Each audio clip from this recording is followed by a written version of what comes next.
D, wait for it, delightful. Check out the name tag. You're in my world now, Grandma.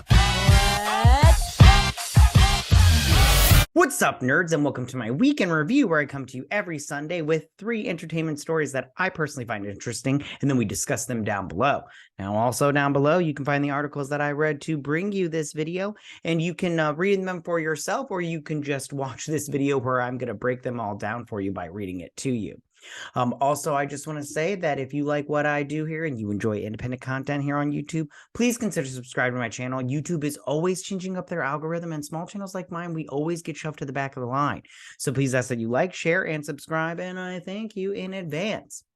All right, so now that I got that out of the way, why don't we go ahead and get started? So for my first story this week, so The Flash, they are going to have, now I did, some videos on this or whatnot. I'll leave them in the iCard section, but The Flash is going to have a trailer during the Super Bowl, or a promo or whatnot.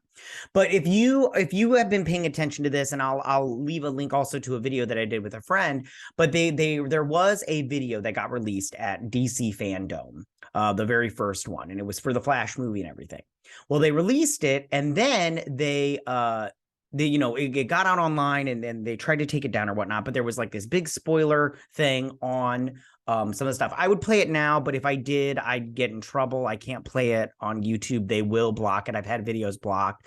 Same thing with this new one where the spoiler thing. I'm going to pull up some images from it, but I cannot play the video. I've already tried. I made a video before this, and I tried to put it up, but they literally blocked it. Like, I couldn't show it because there was video playing, and then I tried to mess with it a little bit, but it still wouldn't work. Anyways, okay, but I can do screenshots from it. So that's what I'm going to do with you guys. And that video has also been taken down, jerks. Okay, so let me read this article from comicbookmovie.com. Not my favorite website because, I don't like whatever they're doing over there. But anyways, okay, let me read this, and then I'll throw up some images because there is some fun things that they're doing with this movie. But yeah, all right, so it says, the Flash DC FanDome teaser video finds its way online in HD quality. A new trailer for The Flash is expected to be released next month, but in the meantime, a much better quality version of this 2021 DC FanDome teaser has found its way online. And I heard that this is a thing. I have this picture right here. We'll talk about it in just a sec, but I did hear that they were going to show this teaser, this promo teaser that got released. They were going to show that at the Super Bowl. That was going to be the Super Bowl thing, but I'm all like, why would you do that? That doesn't, I would think that they would want to put something better than that, but we'll see. So it says, though some of you will likely have seen a leaked version of this already, the teaser promo for The Flash that debuted during DC FanDome back in 2021 has now been shared online in a much better quality and without those pesky spoiler blocks.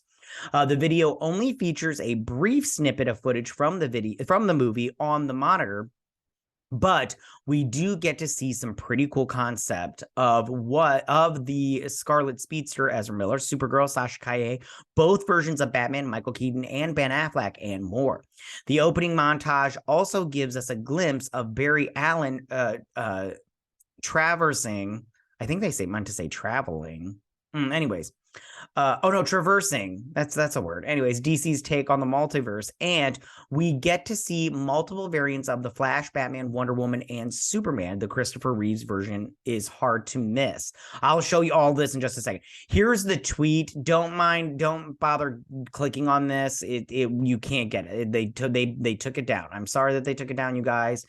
It sucks, but give me 2 seconds and I'll show you some of these snippets. I just want to finish this article because this is the last portion of it.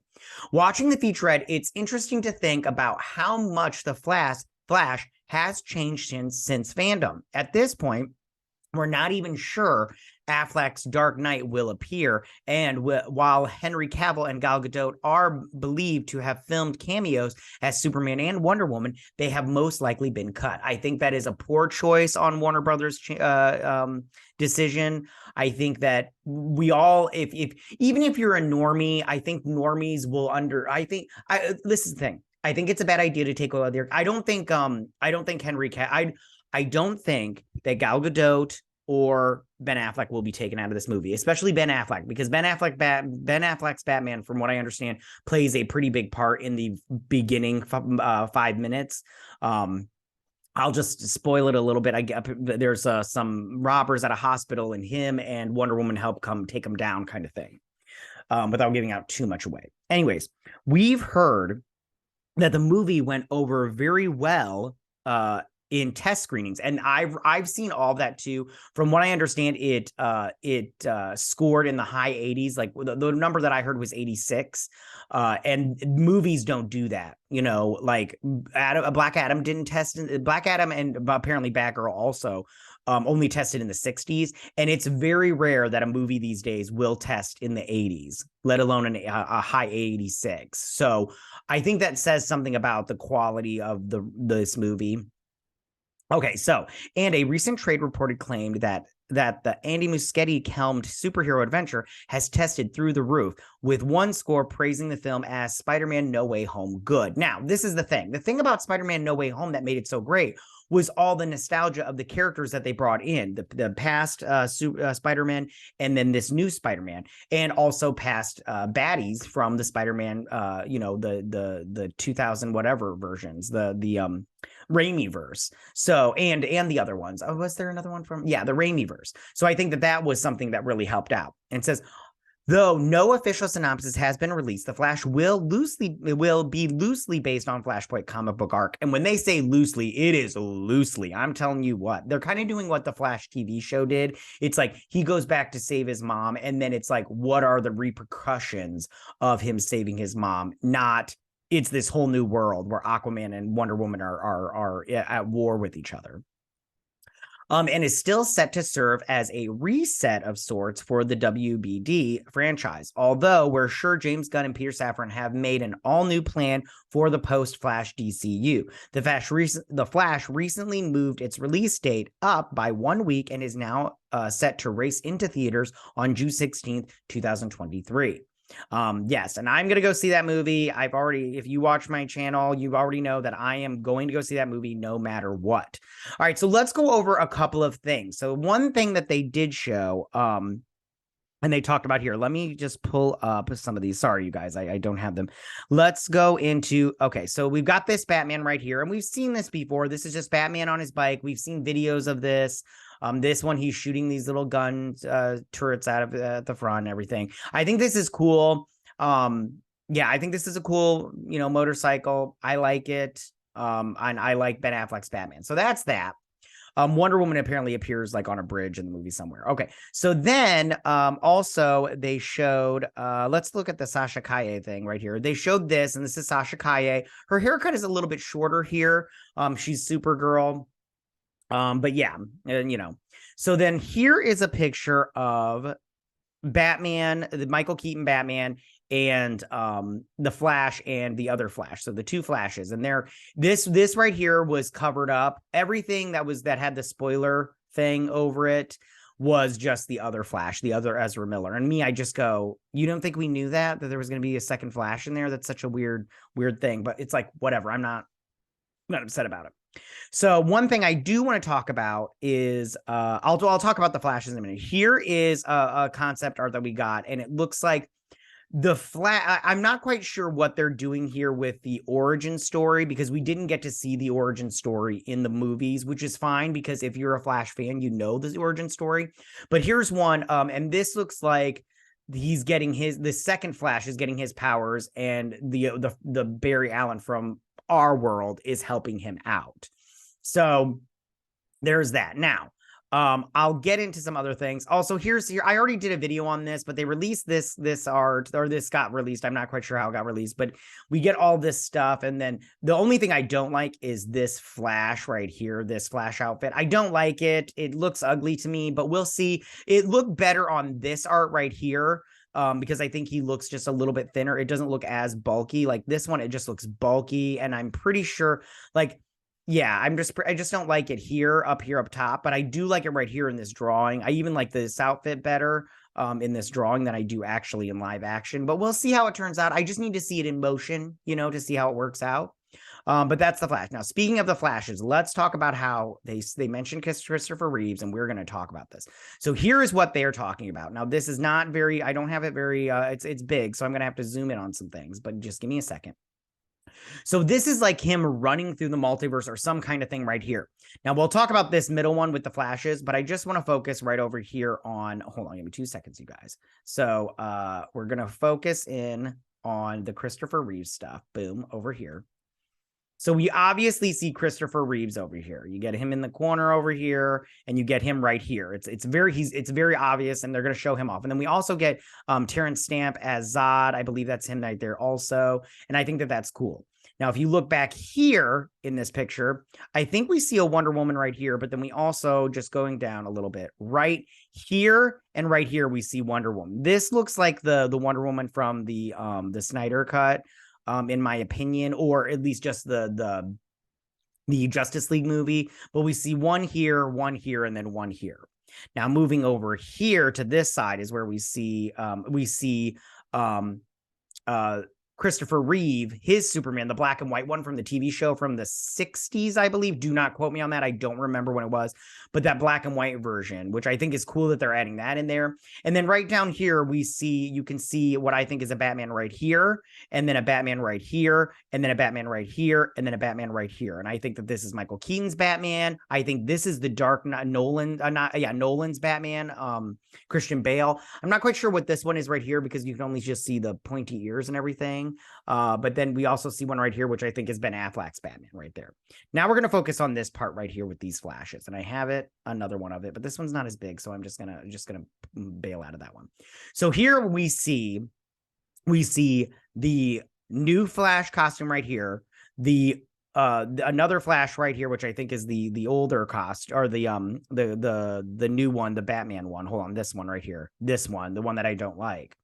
And then from what I've been reading online, this is the Black Flash, the Death Flash or whatever he's called. And I think that that's an interesting choice. I've heard that they can take that out or leave it in, whatever they plan on doing. But I think this is interesting. Now, I have to say right now, I am loving all of this so far.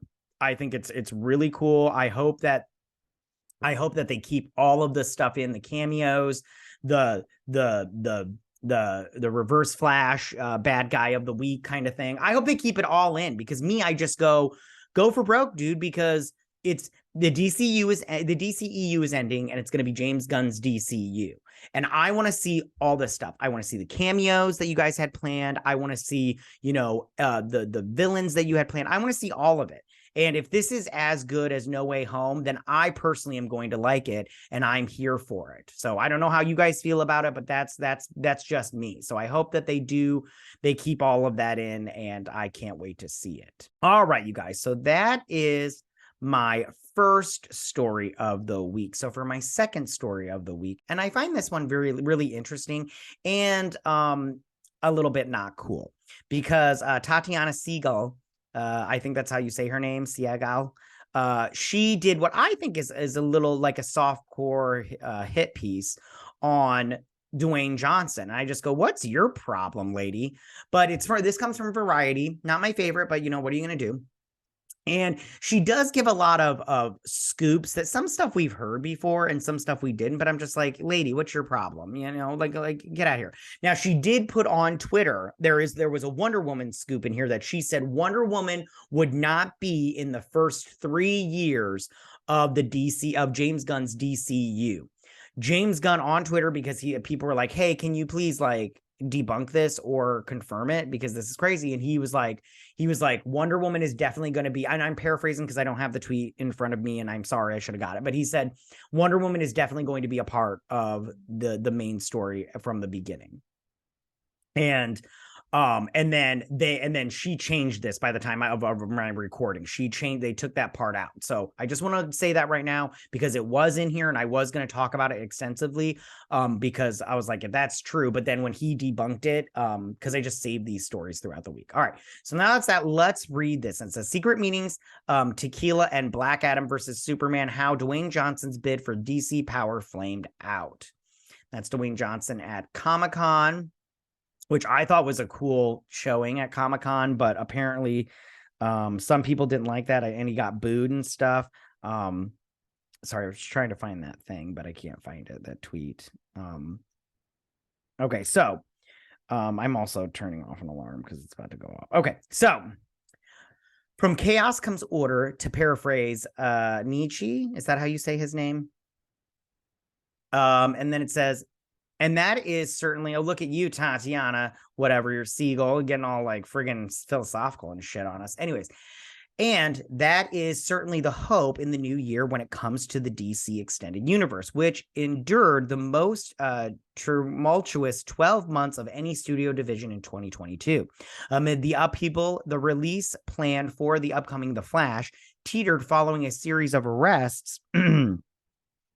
Arrest and meltdowns involving the star Ezra Miller. Closely guarded Aquaman deal points were laid bare in the Johnny Depp Amber Heard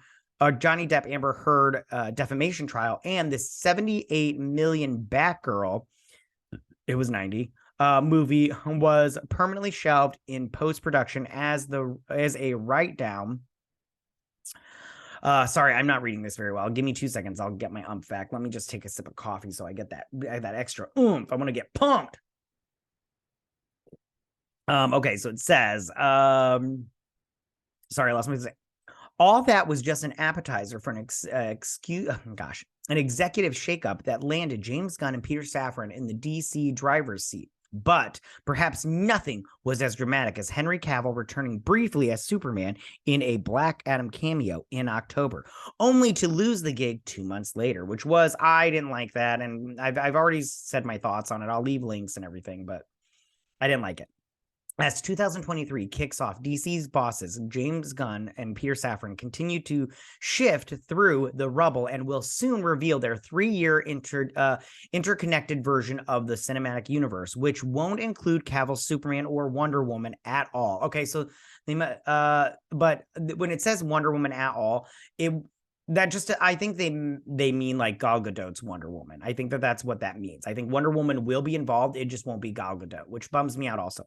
But things could have gone in an alternative direction. Behind the scenes, a different group made a play for control of DC. Not long after the Warner Brothers Discovery merger closed in April, Dwayne Johnson directly pitched CEO David Zaslav on a multi-year plan for the Black Adam, and in a Cavill-led Superman, in which the two properties would interweave, setting up a Superman vs. Black Adam showdown. Sources say Black Adam producers Hiram Garcia, who is Johnson's former brother-in-law, and Beau Flynn also were part of the brain trust looking to take DC down a new path. Other sources confirm that meeting, but downplayed any discussion of Black Adam's future.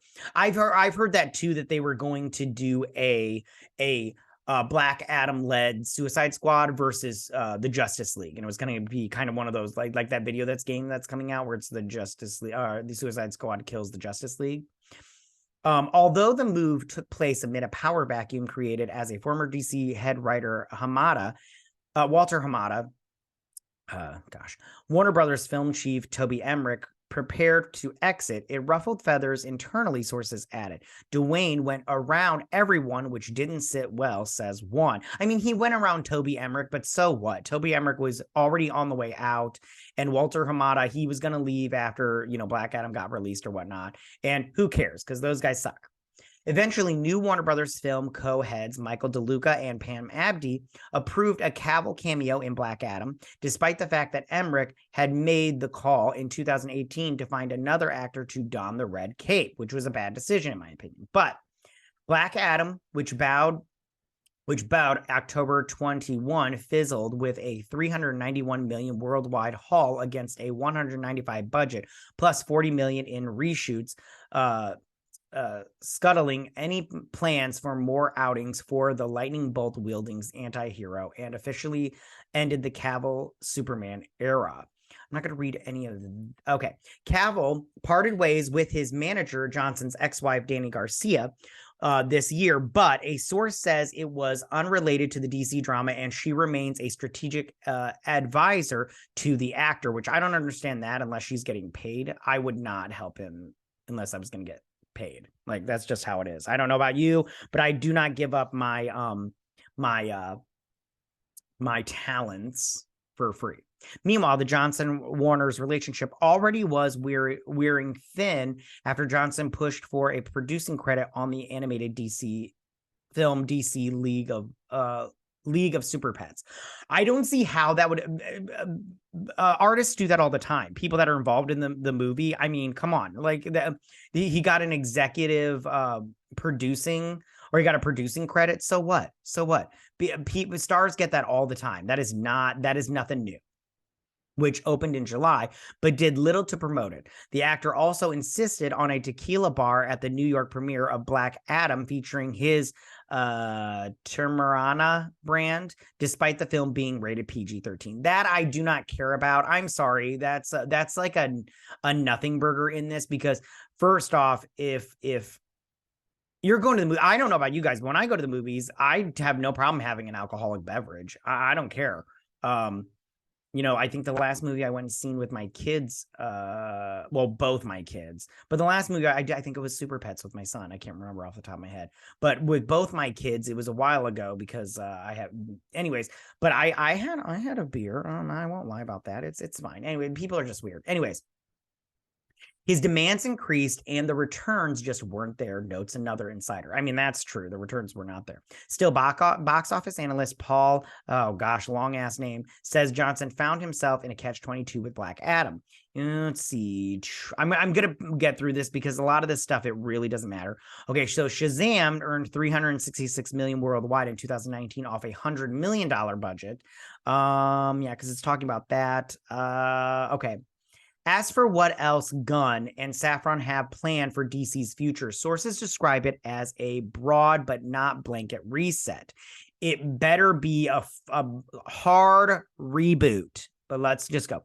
At this point, nothing is ruled out, given that Miller has stayed out of the trouble since beginning mental health treatment in the summer. Some executives are amiable to continuing with the actor as the world-saving speedster after the Flash bows in June 16th. Aquaman, Shazam, Blue Beetle, and Gunn's Peacemaker series for HBO Max all could have a place at the table. Gunn and Safran, who were recommended by DeLuca, have the full backing of the WBD top ranks. I have to just say, they have to do a full a hard reboot. Get rid of everybody. Start new. Start fresh. This way, you do not have to adhere to the past. You have a fresh blank canvas. That's what they need to do for this new DCU.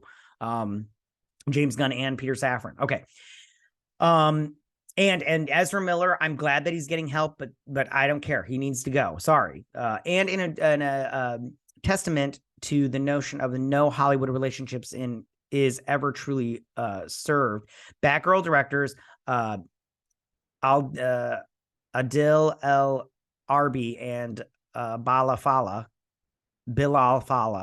I don't know how to say their name, sorry, tell Variety that they are open to working with Warner Brothers down the road. We're fans of DC. Okay, that's just their quote for it. And it's a good thing that they're like, even though their movie got canceled, it wasn't James Gunn's decision, so it's not his fault.